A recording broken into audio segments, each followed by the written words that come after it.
Jangan tanya. Bertanya banyak maka itu petanda lemah iman. Contohlah, aku sedang baca buku Sebelum Filsafat. Sebuah buku yang sesuai untuk orang yang baru nak belajar pasal falsafah.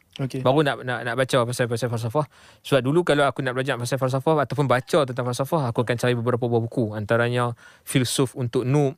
Aku akan cari buku yang Mak Luffy tulis yang pasal sejarah ahli falsafah barat dan sebagainya. Cuma sekarang ni, yang ni buku baru.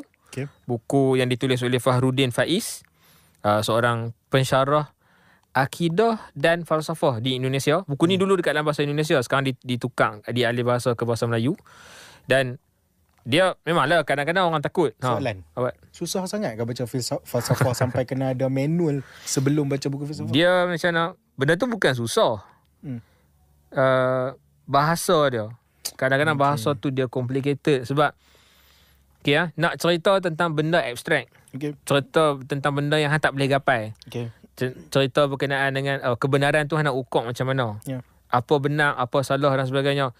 Dia kena ada yalah, dekat dalam ni dia ada lah pasal istilah premis, dia ada pasal pernyataan kan. Jadi kita nak keluarkan benda-benda abstrak dalam kepala otak kita. Kita nak keluar dalam bentuk perkataan. Tu satu benda, tu satu proses. Orang nak baca, dia nak ambil perkataan tu, dia nak masukkan dalam kepala otak dia, nak bertukar jadi abstrak pula.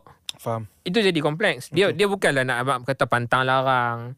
Bukan nak abang kata hang macam ni cara dia hang nak baca falsafah. Kadang-kadang orang kata ambil satu buku falsafah baca jelah. Ya. Betul? Setuju. Cuma buku ni dia lebih kepada nak buang rasa takut kepada falsafah.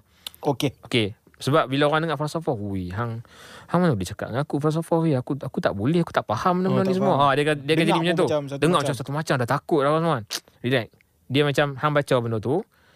Buku ni dia habaq lah, dia ada bahagian FAQ dah. Apa frequently asked question ada, dan dia habaq lah antara benda dia. Aku baru masuk topik keempat.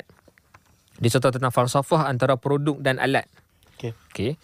Dia cerita pasal perspektif, tumpuan, cara berfikir dan perangkat kecerdasan yang diguna pakai ketika seseorang membahaskan sesuatu masalah sangat menentukan mengapa seseorang berkesimpulan A sedangkan yang lain B.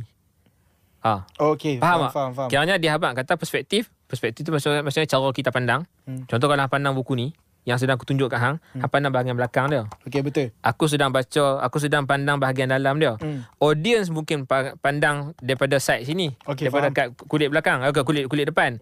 Jadi benda yang kita tengok daripada perspektif kita yang berbeza menatijahkan kesimpulan kita yang berbeza. Hang nanti kata buku ni dia ada